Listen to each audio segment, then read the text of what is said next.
টাকা পয়সা নাই, তার কোথাও দাম নাই।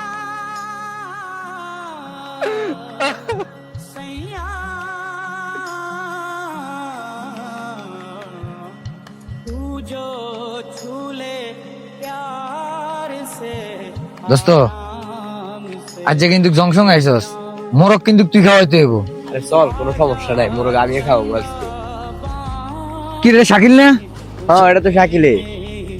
তুই বলেছি কিল, এটা তো এক সময় হইসা আলা আসিল। হ্যাঁ চল চল যাই জিজ্ঞেসাই।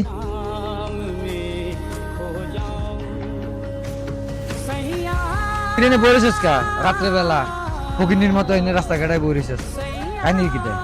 না এমনি বসে রয়েছি, আসলে মনটা বেশি ভালো নাই। কিরে, আগে না তোর অনেক টিয়া পয়সা ছিল, অনেক টিয়া পয়সা গেল কই? আগে 10-12 জন বই থাকতে আড্ডা দিতে আম করে পাশে রাখতে রে। কি হয়েছে তোর? টাকা পয়সা আছে নাকি দেওয়া লাগবে?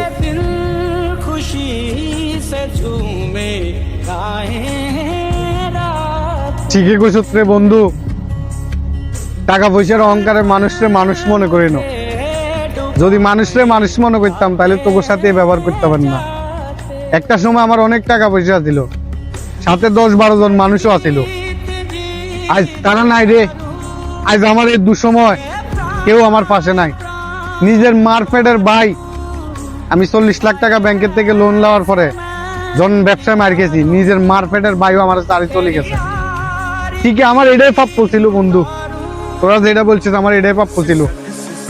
দিন শেষে একটা কথা বুঝলাম রে, যার কাছে টাকা পয়সা নাই তার কোথাও দাম নাই।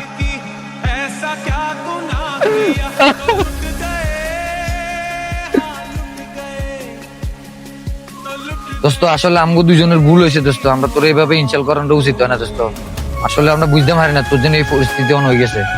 আসলে আমরা বুঝতে পারি না দোস্ত, আমরা মাফ করে দিস দোস্ত। বন্ধু